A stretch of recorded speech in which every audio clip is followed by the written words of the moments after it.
I have clients that will say, I will never live in an HOA again. Then I have some that will say, I will never not live in an HOA again.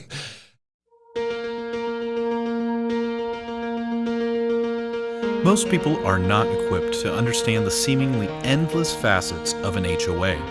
That's why we're here, to help you become uncommonly prepared to serve your HOA. Whether you're a board member or a manager, join us in the Uncommon Area.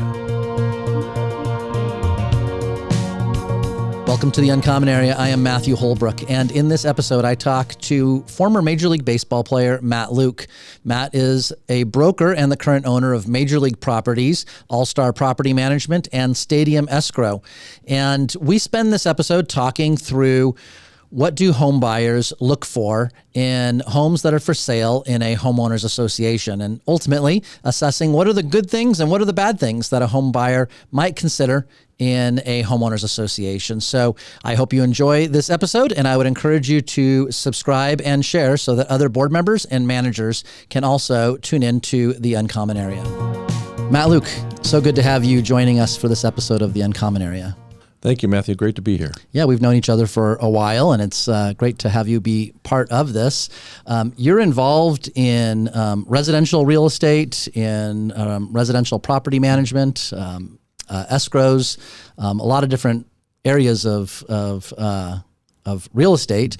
And so I'm really particularly interested in diving in this episode as to just your perspective of how real estate and HOAs come together. But you did something before you got into the whole real estate world, something to do with baseball, I'm guessing. Tell us, what was your background before real estate? Sure. So I played professional baseball for 11 years. I had a great experience in the minor leagues, major leagues. I played with the Yankees, Dodgers, Angels, Indians in the big leagues. Traveled the world, played in South Korea, Japan, Mexico, Dominican Republic, Canada. A lot of fun. Yeah, I got a great experience just playing against the world's really greatest baseball players, Hall of Fame coaches. Got to play in great ballparks. Just really grateful for those life experiences, different cultures, different country and travel, and it was just an awesome 11 years. Yeah, I bet. Well, I don't want to get sidetracked into the baseball stuff, but I do have two baseball-related questions. One, what's the memory on a professional baseball field that stands out the most to you when you think back on your career? Well, we were just talking about the Freeway Series a little bit, and it was with the Dodgers. We were actually in season in interleague play in Angel Stadium, and I live not too far from Angel Stadium, and so I had a lot of friends, family, ex-coaches that were there to support me, and I had the opportunity to hit a home run in the ninth inning with 2 outs. Oh, wow. Very cool. Off the Angels' star closer was Troy Percival at the time, and tie the game in that big rivalry series. Yeah. That's probably a little bit of a bummer for some of your teammates. You have to play extra innings in a spring training game. Or that was a regular season? Regular season. Oh, never mind. Then they were happy about that. Oh, that's very cool. They were. I don't always share the end of the story. We ended up losing the next inning, but we had a moment there where it was exciting. Well, good for you. And then the other question I was going to ask real quick is, you mentioned baseball stadiums. Which one, just absolutely stands out the most? Yeah, I think the old Yankee Stadium really had an impact on me. The older stadiums, the historical, the nostalgia of walking where other great ball players walked always made impact for me and on me. So I think Yankee Stadium, Wrigley Field, Dodger Stadium, Fenway Park, those older stadiums just have a character that is just awesome. So you actually stood in the same batter's box as Babe Ruth. I did. That's pretty crazy to think about. Yeah. My second favorite baseball story, not to go on too long, was I did get to hit a home run in Yankee Stadium into the upper deck. Oh, wow. And that was on Father's Day, so it was cool. A gift from my dad. Yeah, well, good for you. Yeah. Well, that's very cool. Well, how did you get into the real estate world?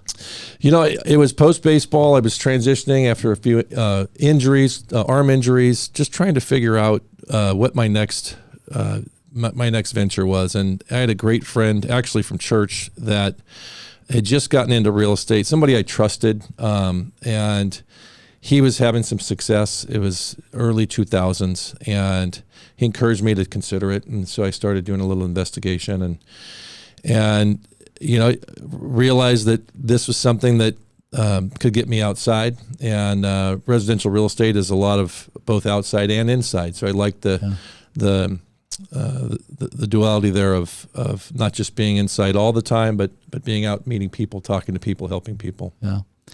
So this episode is really about how does an HOA look through the eyes of somebody who does real estate sales.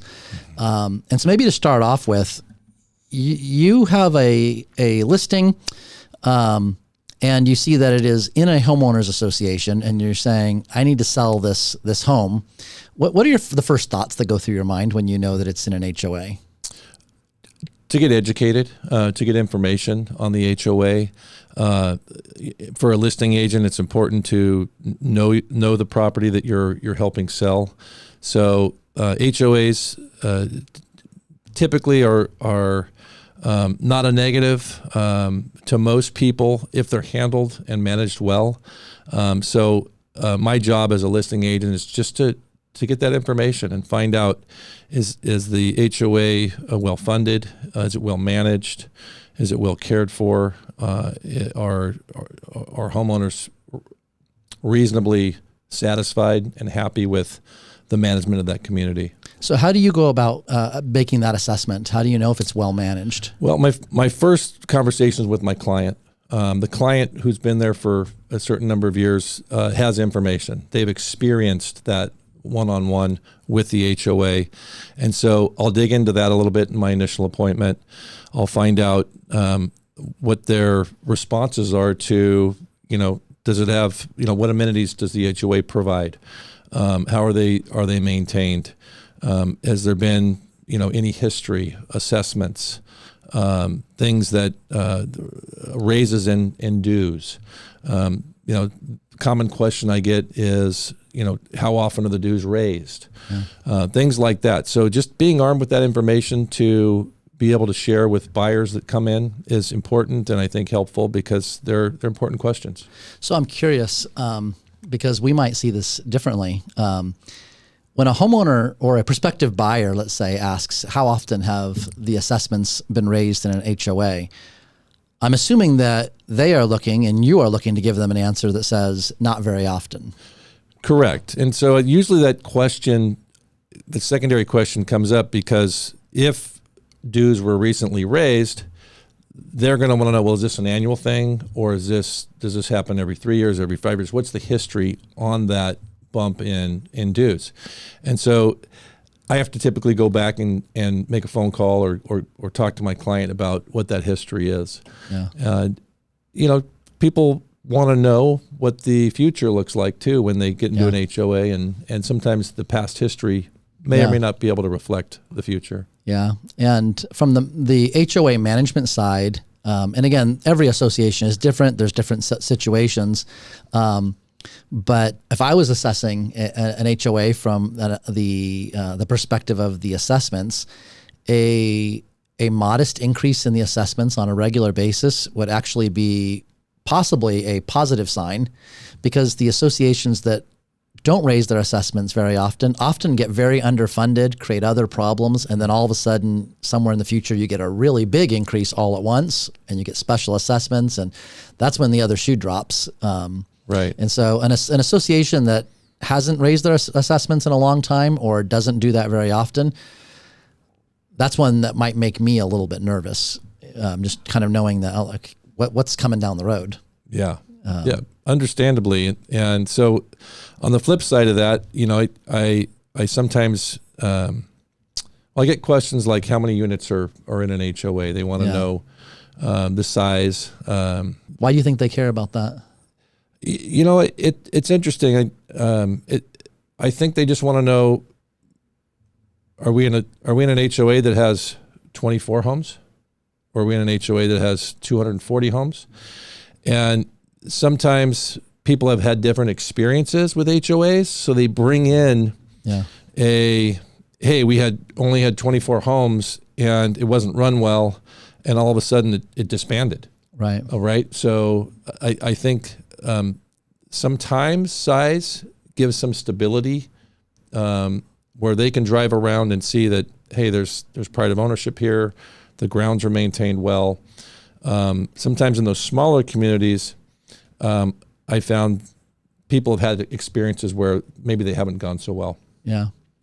So if there's an association, let's say, that is not funded well, they've got reserves funded at 15% or something at a really low range, and you have that listing and you're trying to sell that, what are you communicating? What might a buyer be looking for that might overcome that type of a negative? Mm-hmm. Well, as a listing agent, my job is to point buyers to do their own investigation. Yeah. We order the docs. We give them access to all the information, and then they do their own investigation and make their own decisions based on that. So I have had deals fall out because of underfunded HOAs. I've had recently, the bigger issue is insurance. Mm-hmm. I've closed 2 deals in the past 4 months where condo developments were underinsured, and as both one on the buyer side and one on the seller side. So I got to navigate.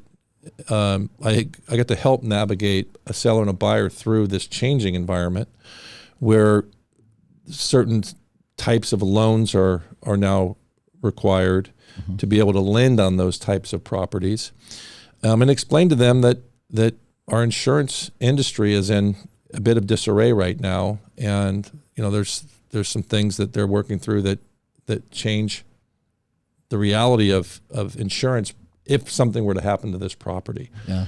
So that's nothing that I can control, but it's information that's important to educate clients on. Yeah, especially here in California with the fire insurance. I know that is a really significant issue, and we actually did an episode with an insurance agent on fire insurance for HOAs.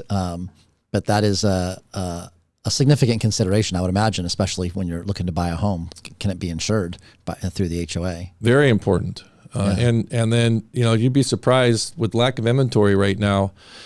I make it very clear to a buyer that, hey, the insurance on this property, if things were to burn down and go away, they may not have full amount of money to rebuild. And so you're putting yourself in a point of risk, and you'd be surprised. Mostly buyers are still moving forward.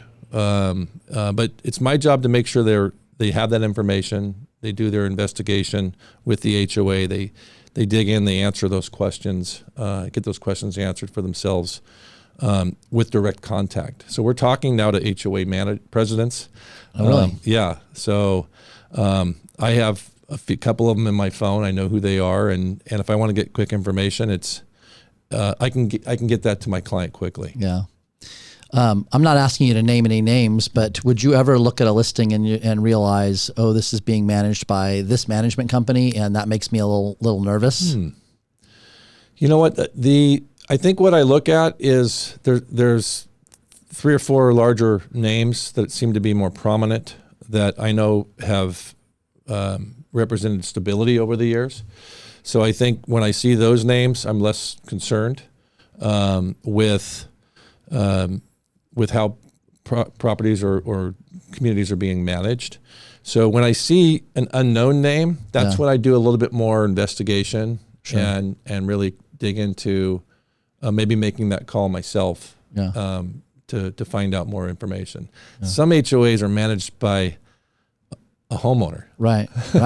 And it can get really, for lack of better words, rinky-dinky in regards to how things are managed. And I've seen them be managed very poorly. Yeah. And I've seen them be managed very well. Yeah, it makes a difference. What kinds of amenities are most important in an HOA? If somebody's moving into an HOA, what grabs a potential buyer's attention the most? Well, every buyer is different. I mean, it just depends on those buyers' needs, but association pool and spa, common grounds, sometimes front yard maintenance, roof exterior insurance. Those types of things come into play typically on attached structures. So, you get lots of those questions, and it's important for me to have those answers, especially when we market a property. I'll get the phone call that says, "What does the HOA cover?" Right. And sometimes they cover utilities. So it's important to know that. But I think, the general buyer mindset is that the more the better. Yeah. And especially if they're paying higher dues, right. They want to know that if I'm going to be paying a premium in their eyes on what an HOA fee is that I'm getting value out of that. Right. So I try to provide that value by saying, hey, you don't have to pay water and trash. Right. And sometimes, if you could pay $100 or $200 less in HOA, and you'd be paying all your own utilities. So it's kind of a wash. So just helping navigate the value of the HOA dues is an important part of my job. Yeah. So buyers have a clear picture of, hey, the dues might be X number of dollars, but I see the value there. Yeah. Are there any communities where the community itself or the HOA itself has a negative reputation? And again, you don't have to name anybody, but is there a community where you would think, I might be a little bit nervous about this one because it has a certain reputation? Yeah. I wouldn't say it's the HOA that I would pin the bad reputation on, but there's a few communities out there, for example, that have a history of structure sliding or soil problems. Yeah. And that's really the one that I know where those communities are. So I take, and those communities are great communities. And so if my buyer or seller is in that community, I'm asking additional questions. Is there history? Are we close to where those certain properties may have had that incident? And so, again, getting educated so I can educate buyers and sellers to navigate it. But I don't think that there's a management company that, to me, that sticks out as stay away from that company. But I haven't done a lot of research on it either. I was actually more curious on the community as opposed to a management company. Okay. I know within our world, there are certain communities that stand out that we hear reputation, that precedes them. And it usually is around just having a history of a lot of conflict and strife. Yes. And I know one of those. Okay. Yeah. Yes.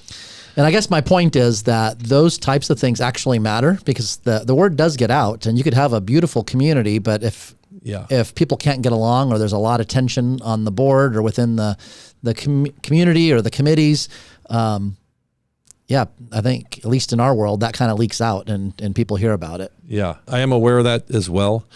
One in particular, I think you may even manage. Oh, great. But it's because there's been a lot of conflict in the past, and there's been 2 or 3 other companies that didn't do the job well. Yeah. And so in my job, in your job, I imagine there's easy communities and there's a little bit more challenging communities. Yeah. There's easier properties and more challenging properties in what I do. So I think I love the challenge personally of listening to every client, whether it be easy or more challenging, and trying to help them find a solution. So I think that to be able to manage a community that has had a lot of difficulty and turnover and do it well is a positive thing for sure. When it comes to a community's value, do you see any trends one way or another with respect to is it an HOA or not, and is the value higher or lower in general, or is that not a significant factor? It's a very good question. I think that it really depends on the community, the geography, where it's located. I have a lot of clients that prefer no HOA, no Melrose. Right. And then I have some clients that demand an HOA because they've had a bad experience with neighbors, right? With the neighborhood, kind of falling apart, if you will. So I really see both sides of it because I have clients that will say, I will never live in an HOA again. Then I have some that will say, I will never not live in an HOA again. Yeah. And so I kind of take it all in and realize that there's the HOA communities, I think, provide a lot of value personally for me. There's a lot of deferred maintenance on properties that aren't governed by an HOA. So potentially there's more work, more cost, more effort that I have to go through or help a client prepare for or navigate as we prepare to sell a property. Yeah. The HOA doesn't, in my mind, provide a stumbling block at all, nor does it really present itself as a positive or a negative. It's something I just take case by case and realize that, okay, we have an HOA on this property. We go through our checklist, making sure that we investigate and we manage the process well. Yeah, there's actually a lot of studies on this, and what you're saying kind of highlights that a well-run HOA tends to deliver a higher value of a home compared to a home that's not in an HOA. But a poorly run HOA might actually have a lower value. So really what you're saying and what studies have shown is it really comes down to how well run is the HOA. And if it's run well, it's going to generally add value. And those people who say, hey, I want nothing to do with an HOA, my guess is oftentimes they've had a negative experience or they've heard negative stories. And so that's understandable, especially if they're in an HOA that was poorly run. Right. Does that fit with your experience? Yeah, I think exactly. I have clients, again, on both sides of the spectrum. So I have some clients come to mind that are home a lot. They're walking every day, and that's their enjoyment. Yeah, is walking in and around that community, and it's very important to them that their community is well preserved and well maintained. And I have other clients that drive home and close the garage and don't want to talk or see anybody. So you really get a wide variety there of people. But I'll tell you, there's certain communities that love the gated component or a guard gated component. Yeah. And so in my job, one of the things I love is I'm dealing with first time home buyers all the way to your final place of residence. Yeah. And so I get to really customize the needs of each client based on where they're at and what their goals are. But sometimes the gated communities and those guard gated communities are a huge plus for certain groups of people looking for more security, more privacy. Yeah. I'm curious, just going all the way back to where we started this conversation, is you've moved into the real estate world as a career. Was there anything about baseball that kind of prepared you for that? Is there any translation at all between those fields? Absolutely. We talk about it in I have a team. I have amazing, our team has grown to about 25 people, and it's the same size as a baseball team. And we just have great people, and we have a good time, but we're highly competitive. We sharpen each other. We push each other. We have common goals, and we've put together this amazing group that is just driven on serving our community, being servant leaders, being experts in our field, and doing that better than anyone. And that's our goal.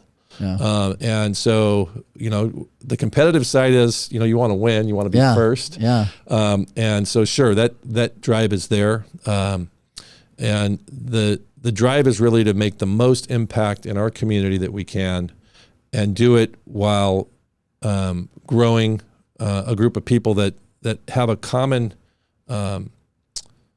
value of maintaining the great reputation that we're trying to push out there, which is our customers are first.